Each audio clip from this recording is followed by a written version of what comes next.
An Israeli raid in the occupied West Bank killed at least 10 Palestinians and wounded dozens more. Yeah, local health officials say a 72-year-old man and a teenage boy are among the dead. This attack took place just before noon in what is a rare daytime operation.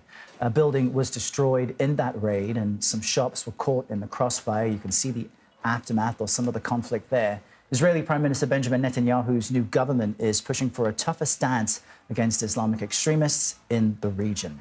Yolande Knell joins us now from Jerusalem. She's a Middle East correspondent for the BBC and is watching all of this unfold. Yolande, what more can you tell us about how this raid was conducted?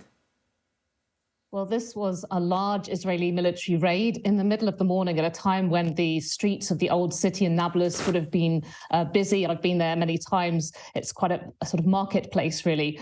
You can see a lot of videos being widely shared on social media. They show there was heavy gunfighting that broke out after the Israeli forces entered. There were explosions also.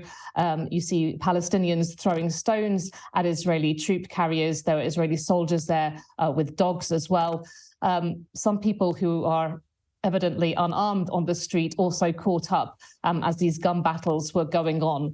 The Israeli army said that it went into the old city to act on information that it had. It seems that it had real-time information on the location of a wanted militant and that it went after 3 wanted men. It says it surrounded an apartment which was being used by them as a hideout. And that was really at the focus of their raid. And you can see that that building was almost demolished from some of the pictures. Usually these raids take place at night, and as you say, the Israeli army said that the reason that they moved in right now was because of this rare opportunity. Does this portend potentially more of these daytime raids, which, as you note, have the potential for more civilian casualties?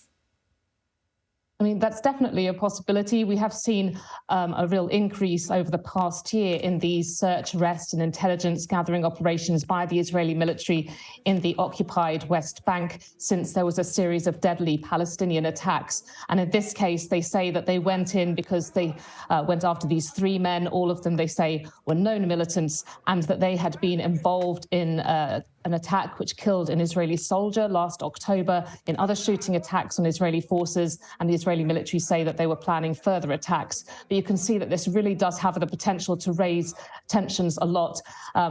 Just last month, we also had another deadly raid in Jenin refugee camp that I went along to.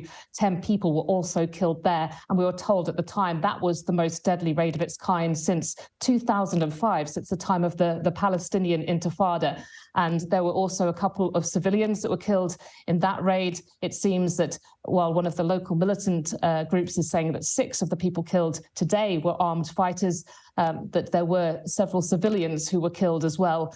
This is all coming at a really sensitive time as we head into a holiday period when the Islamic holy month of Ramadan is going to coincide with the Jewish holiday of Passover. Already there have been so many concerns expressed internationally, of course, a lot from the Americans saying that tensions must be lowered in this period. But in fact, what we're seeing at the moment is the opposite. To your point, Yolande, U.S. Secretary of State Blinken was in the region recently making that very point that the temperature needs to come down. Considering this is happening, is the expectation there will be more violence in the days and weeks ahead? I mean, definitely when you speak to Israeli security forces, they say that they are now preparing for retaliation. We know that the Israeli police have been put on a higher level of alert. They have increased their numbers across the country.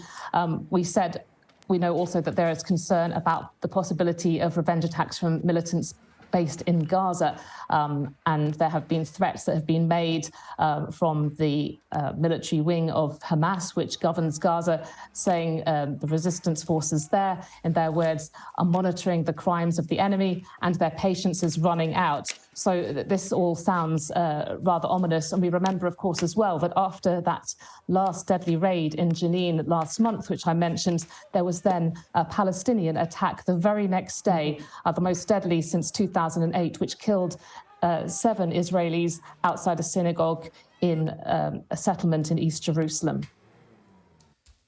Eye-opening stuff for sure. We'll stay in contact with you, Yolande Knell, with our partners at the BBC. Thank you very much. Thanks.